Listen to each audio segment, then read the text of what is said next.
Good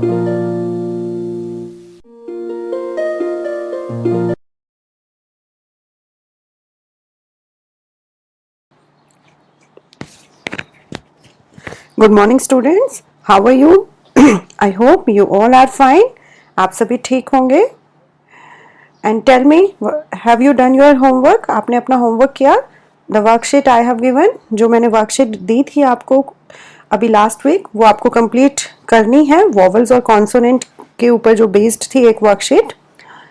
and up to this class हम लोग unit 1 हम लोग कंप्लीट कर चुके हैं. From today we will start our unit 2. Okay, unit 2 हम स्टार्ट करेंगे. In that we will understand first poem I am lucky, जिसका नाम क्या है? I am lucky. आज हम ये पोएम को देखेंगे. ओके अभी आपको इस पोएम में please take out your pencils and books. अपनी बुक्स और पेंसिल निकाल लीजिए. एंड आपको जहाँ जहाँ पे भी मैं सर्कल करूँगी या अंडरलाइन करूँगी, the word that is new for you, जो आपके लिए एक नया वर्ड है, आप उसको साइड बाय साइड अंडरलाइन करेंगे. Okay, so let's start. In this poem आपको अपनी बुक्स में पिक्चर में दिख रही होगी, देयर इज़ अ बटरफ्लाई. एक बटरफ्लाई है, एक बर्ड है, फिश है, दिस इज एलिफेंट, कंगारू या फिर हम इसको कैंगरू बोलते हैं. ओके, ऑक्टोपस है, and there is a girl also. Okay, so in this poem the poet, और we can assume that this girl, हम ये अज्यूम कर सकते हैं कि ये लड़की आपको दिख रही है बहुत खुश है. ओके, तो हम यहाँ पे अब ये अज्यूम कर रहे हैं कि दिस पोएम, ये जो लड़की है वो अपनी हैप्पीनेस को एक्सप्रेस कर रही है इस पोएम में, कि वट एवर शी इज, वो कुछ भी होती या वो कुछ भी अगर है तो वो खुश है उसमें. Okay, so with the help of this animals वो बता रही है कि अगर वो बटरफ्लाई होती तो वो खुश होती because she has wings. If she वर मैना, अगर वो मैना होती तो she was also very happy. उस टाइम भी वो खुश रहती. क्यों? बिकॉज शी कैन सिंग, वो गा सकती थी. तो सब में कुछ ना कुछ यूनिक फीचर्स होते हैं, कुछ क्वालिटीज होती हैं, और हमें उसमें ही खुश रहना चाहिए. हमें कभी भी कि मैं दूसरों के जैसे क्यों नहीं हूँ, ये सोचकर परेशान नहीं होना चाहिए. ये आइडिया हमें इस पोएम में पोएट ने दिया है. Okay, before understanding this poem line by line, we will see some facts about two animals. Okay, जो ये कैंगरू है और ऑक्टोपस है, इसके बारे में हम कुछ फैक्ट्स देखेंगे पहले, then we will move to our poem. Okay, so first आपको ये बटरफ्लाई इसमें दिख रही है ना? ये आपको दिखती होगी. अभी बहुत फ्लावर्स वगैरह पर बहुत सारी जगह बहुत कलरफुल बटरफ्लाईज घूम रही है फील्ड में, या आप ग्राउंड में बाहर या अपने आसपास देखते होंगे, है ना? Then you can also see myna also, एक ऐसा बर्ड होता है जो आपको दिखेगा. इसकी आवाज़ बहुत अच्छी होती है, ऐसा बोलते हैं कि ये बहुत अच्छा गाती है ये बर्ड. ठीक है, then this is fish. Fish भी आप सबने देखी होगी. ठीक है, बहुत अलग अलग कलर्स की होती है, बहुत डिफरेंट डिफरेंट साइजेस की फिश होती हैं. Okay, then octopus. ठीक है, ये जो ऑक्टोपस है इसके बारे में आज हम कुछ फैक्ट्स को यहाँ पर देखेंगे. Okay, then this is elephant. ये आपको एलिफेंट दिख रहा है. ठीक है, इसकी एक ये ट्रंक है. इसको हम क्या बोलते हैं? इस पार्ट को ट्रंक. ठीक है, जो हिंदी में हम इसको बोलते हैं सूंड. ये ट्रंक है, ये इसके 2 टीथ होते हैं बड़े बड़े. ठीक है, और and with the help of this trunk वो पानी पी सकता है. ठीक, कुछ भी चीज़ों को उठाता है वो with the help of this trunk. और यहाँ से वो कुछ भी चीज़ जो भी उसको खाना होता है, उसका फूड होता है, वो उसको पिक करके अपने मुंह तक, यहाँ पे उसका मुंह होता है, माउथ होता है, वहाँ तक उसको वो लेके जाता है. ओके, सो ये ट्रंक जो है वो एलिफेंट के लिए बहुत ही यूजफुल है. ओके, है ना? आपने देखा होगा बहुत बार किसी मूवीज में या पिक्चर में या टीवी चैनल्स पर कि जो एलिफेंट होते हैं वो यहाँ से इस with the help of this trunk only they can carry the load. वो कुछ भी चीज जो उनको उठानी होती है वो यहाँ से उठाते हैं. This is kangaroo. ओके, आप देख रहे होंगे यहाँ पे एक ऐसे थैली सी है, उसमें एक बच्चा भी है. तो जो कंगारू होते हैं वो अपने बच्चे को यहाँ पर ऐसे रखते हैं जो फीमेल कंगारू होते हैं। Okay, so before moving to the poem, अभी हम लोग एक बार ऑक्टोपस और कंगारू के बारे में कुछ चीजें जानते हैं, फिर हम उस पोएम को पढ़ेंगे। ओके,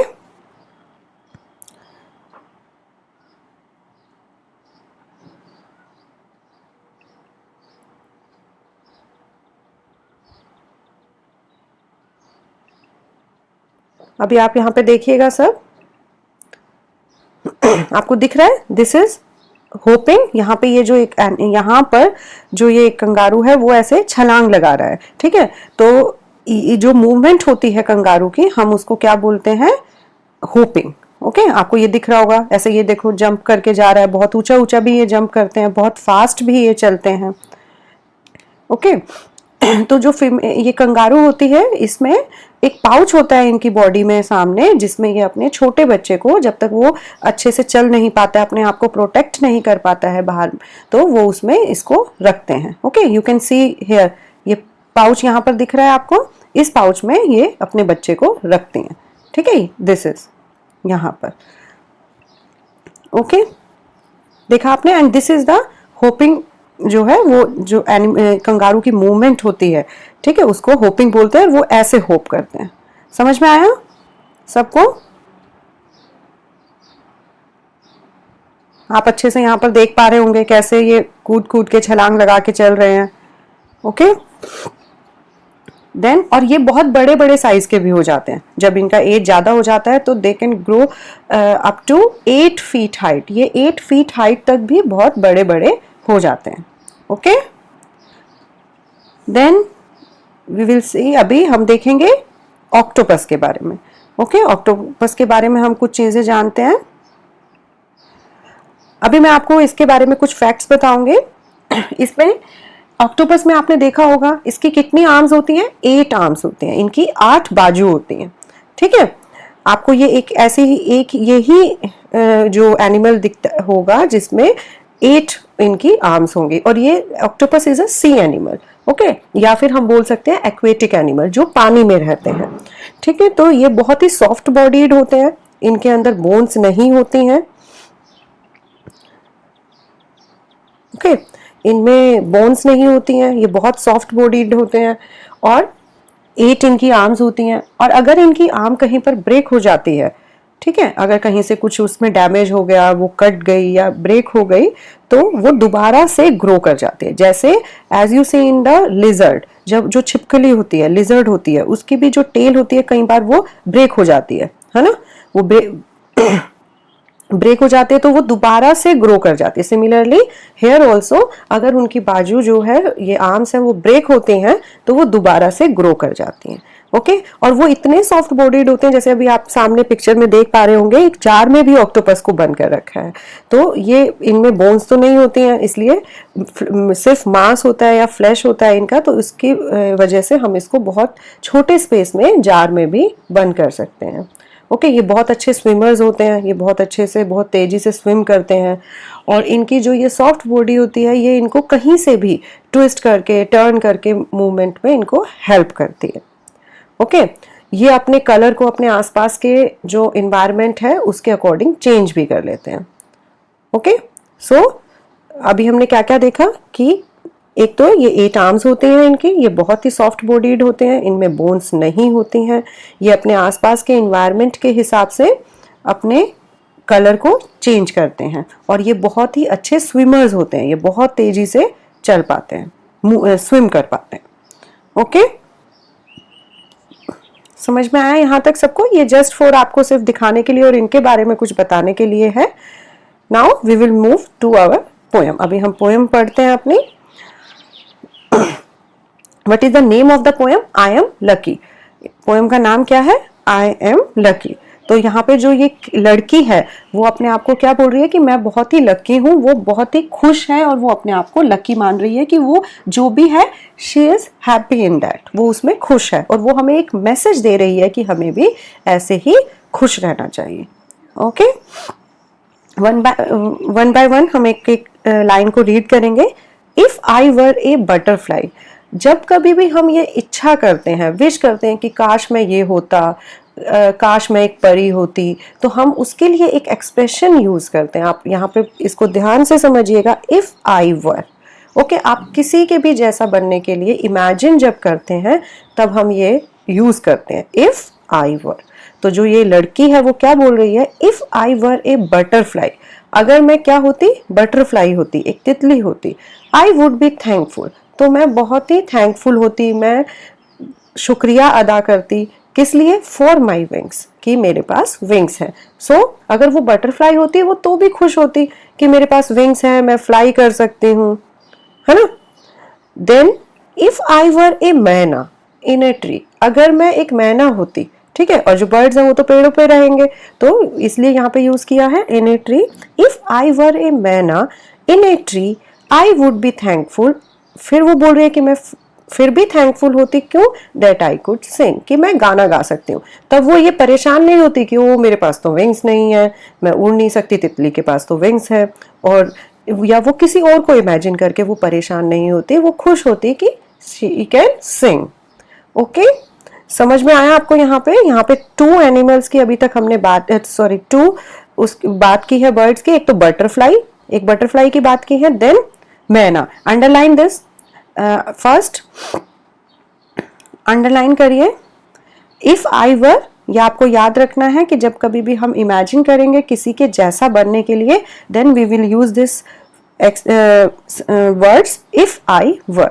ओके, देन अभी तक हमने क्या किस किस की बात की यहाँ पे, बटरफ्लाई एंड देन मैना। ओके, और बटरफ्लाई क्यों थैंकफुल होती, because she has wings, and मैना क्यों थैंकफुल होती, वो क्यों थैंक्स करती, कि वो गाना गा सकती है, she could sing. Okay, so here the poet is saying कि if she were a butterfly, अगर वो बटरफ्लाई होती, देन शी, तब भी वो खुश होती, बिकॉज उस टाइम वो उसके पास विंग्स हैं, she can fly. And if she वर मैना, अगर वो मैना होती तब भी वो बहुत ही खुश होती, थैंकफुल होती, बिकॉज शी कैन सिंग, वो गाना गा सकती थी तब, है ना। ओके, आगे चलें। Then if I were a fish, अब वो किसकी बात कर रही है, फिश, अंडरलाइन दिस फिश। अगर वो फिश होती, और फिश कहाँ रहती है, समुद्र में रहती है, पानी में रहती है, ठीक है। If I were a fish I would be thankful, again वो बोलती है कि मैं तब भी थैंकफुल होती, that I can Regal, underline this word Regal, giggle and Glee, ये वाला वर्ड को आप, थ्री वर्ड जो है इसको अंडरलाइन करिए इस सेंटेंस में। Here WRIGGLE Regal, GIGGLE giggle, GLEE Glee. Regal means होता है जब हम बहुत जल्दी से टर्न कर लेते हैं, ठीक है, अपने आप को, अपनी बॉडी को ट्विस्ट कर लेते हैं, मोड़ लेते हैं जल्दी। जैसे आपने फिश का मूवमेंट देखा होगा एक्वेरियम में, अगर आपने देखा है तो बहुत जल्दी से वो एकदम से ऐसे स्विम कर रही होती है और तभी टर्न कर लेती है ना। तो वो बहुत जल्दी से अपनी बॉडी को मोड़ कर और टर्न कर लेते हैं, उस मूवमेंट को हम रिगल बोलते हैं। And giggle is child like laugh, है ना, जब हम एक बच्चे के जैसे हंस रहे हैं, ठीक है, उसको नहीं पता होता है बच्चे को कि वो बहुत तेज हंस रहा है, वो बहुत धीरे हंसता है, तो जो वो बच्चों जैसी हंसी होती है उसके लिए हम यूज करते हैं giggle. Okay, and Glee is feeling of happiness, जब हम बहुत खुश हैं और वो अपना फील कर रहे हैं, हम बहुत हैप्पीनेस फील कर रहे हैं, तब हम उसके लिए यूज करते हैं glee.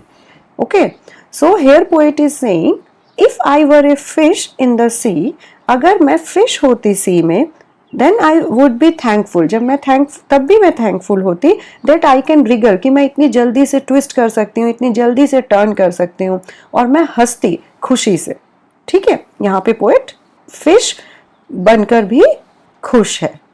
Okay, so I just think I am lucky to be me, तो वो बोल रही है कि मैं फिर तभी सोच रही हूँ कि मैं लकी हूँ कि जो भी मैं हूँ, नॉट यू बट मी, मैं ये नहीं चाह रही हूँ कि मैं आपके जैसा बनूं, है ना, कि I want to be like you, मैं आपके जैसा बन कर खुश नहीं होना चाहती हूँ, मैं जो भी हूँ उसमें आई एम लकी, मैं खुश हूँ, मैं अपने आप को खुशकिस्मत मान रही हूँ और मैं अपने आप को लकी मान रही हूँ। Okay, if I were N, अब आगे देखते हैं, if I were an elephant, अब यहाँ पे पोएट क्या सोच रहा है कि अगर मैं एलिफेंट होती, ठीक है, अब एलिफेंट के बारे में देखते हैं। आई वुड बी थैंकफुल, वो बोल रही है if I were an elephant I would be thankful, मैं थैंकफुल होती that I can raise my trunk, है ना, कि अब सबके पास तो ट्रंक नहीं होती है। अब उसका ये एक यूनिक फीचर है कि elephant has a long trunk, वो इतना ऊंचा उसको उठा सकते हैं, उनसे चीजें उठाते हैं, ठीक है। तो बोल रहे हैं कि I can that I can raise my trunk, कि मैं अपनी ट्रंक को इतना ऊपर तक उठा पाती, ठीक है। Underline this trunk also, TRUNK, trunk. हम पेज नंबर 21 पर आ गए हैं। Okay, so elephant has trunk, तो आप ट्रंक को अंडरलाइन करिए। आगे देखते हैं, if I were N kangaroo, अगर मैं कंगारू होती, कंगारू को भी अंडरलाइन करिए, KANGAROO। If I were a kangaroo I would try to hop, hop HOP को भी अंडरलाइन करिए। अभी हमने देखा ना एक वीडियो में कि कैसे जो कंगारू मूव करते हैं, जंप करते हैं, उनको, उनकी मूवमेंट को हम क्या बोलते हैं, होप। ओके, तो यहाँ पे पोएट बोल रहे हैं if I were a kangaroo I would try to hop, तो मैं क्या करती, कूदने की, छलांग लगाने की कोशिश करती। Right up to the moon, और कितना ऊंचा, बिल्कुल मून तक, इतना ऊंचा छलांग लगाती कि मैं मून तक पहुंच जाती, ठीक है। यहाँ पे पोएट जो है वो इमेजिन कर रही है ऐसे। And last is if I were N octopus, अगर मैं ऑक्टोपस होती, अभी आपने ऑक्टोपस देखा ना, ठीक है, उसके कितनी आर्म्स होती हैं, 8 आर्म्स होती हैं, ठीक है। ऑक्टोपस को अंडरलाइन करिए, OCTOPUS, octopus. If I were N octopus I would be thankful for my 8 arms, और मैं क्या होती, मैं अपनी 8 आर्म्स के लिए, कि मेरे पास 8 आर्म्स हैं, 8 बाजू हैं, तो मैं उसके लिए भी थैंकफुल होती, है ना। अब सबके पास तो 8 आर्म्स नहीं है ना, तो वो ये सोच के कि हाय मुझे 8 आर्म्स क्यों मिली हैं, मुझे उसके जैसे मैं होप क्यों नहीं कर सकती हूँ कंगारू जैसे, या मैं मैना जैसे गा क्यों नहीं सकती हूँ, मैं तब ये सोच के दुखी नहीं होती, मैं ऑक्टोपस बनकर भी खुश होती। ओके, एंड लास्ट जो लाइंस दी हुई हैं आपको, so I just think I am lucky to be me, तो मैं सोच रही हूँ कि मैं लकी हूँ, मैं जो भी हूँ, not you but me. What do you think you want to be? आप क्या सोचते हैं कि आप क्या बनना चाहते हैं? Do you want to be like me? क्या आप मेरे जैसे बनना चाहते हैं? और just you, just you, ठीक है। उसने आपको सोचने के लिए यहाँ पे ऐसे छोड़ दिया है कि आप सोचिए कि आप क्या बनना चाहते हैं, आप मेरे जैसे बनना चाहते हैं या फिर जो आप हैं उसमें खुश हैं। ओके, समझ में आया। यहाँ पर पोएट हमें कुछ एनिमल्स और बर्ड्स के एग्जाम्पल से लेकर उनके जो फीचर्स होते हैं, उनके यूनिक जो उनके अंदर कैरेक्टरिस्टिक होते हैं, कि बटरफ्लाई फ्लाई कर सकती है, एलिफेंट तो फ्लाई नहीं कर सकता है, मैना गा सकती है, बटरफ्लाई नहीं गा सकती है, तो अलग अलग फीचर्स हैं सबके। और वो बोल रहे हैं कि अगर मैं इनमें से कुछ भी होती, इफ आई वर मैना, if I were butterfly, if I were trunk, तो जो भी मेरे अंदर क्वालिटीज हैं या होती, तो मैं उसमें ही खुश होती, मैं ये परेशान नहीं होती कि मैं आपके जैसी क्यों नहीं हूं। Okay, so here poet wants us to be thankful whatever we are, हम जो भी हैं उसके लिए पोएट चाहता है कि हम थैंकफुल हो, हम खुश रहें। Okay, so we can say that we should not want कि हमें उसके जैसा होना चाहिए, ये सोच के परेशान ना होकर हम जैसे हैं हमें उसमें ही अच्छा करना है, हमें इम्प्रूव करना है, ये सोचकर हमें हमेशा मेहनत करते रहना चाहिए, कोशिश करते रहना चाहिए। ओके, कभी भी ऐसा सोच के कि हम उसके जैसे नहीं हैं, परेशान नहीं होना चाहिए। ओके, समझ में आया आपको ये poem? It is very nice poem. इसमें आपको बहुत सारे एनिमल्स भी दिए हुए हैं, कुछ बर्ड्स भी दिए हुए हैं। आप इनको देखिए, इस वीडियो को देखिए, एक बार नहीं समझ में आता है तो आप इसको दोबारा से देखिए, और सिर्फ अभी आप इसको पढ़िए और समझने की कोशिश करिए। And you do 1 page hand writing also, आप इसमें सिर्फ 1 पेज में जितना भी आपको लाइन्स आती हैं, 7 और 8 लाइन्स, आप उतना हैंड राइटिंग करेंगे, डेट डालेंगे, पोएम का नाम लिखेंगे, यूनिट 2 लिखकर उसके नीचे पोएम का नाम, if I am a lucky, और नीचे आप सिर्फ 7 या 8 लाइन्स होते हैं तो वो अपना हैंड राइटिंग लिखेंगे in a very neat and clean handwriting. Okay, then we will meet in the next class. आप तब तक इस वीडियो को देखिए, समझिए। Okay, till then bye bye. Okay, thank you.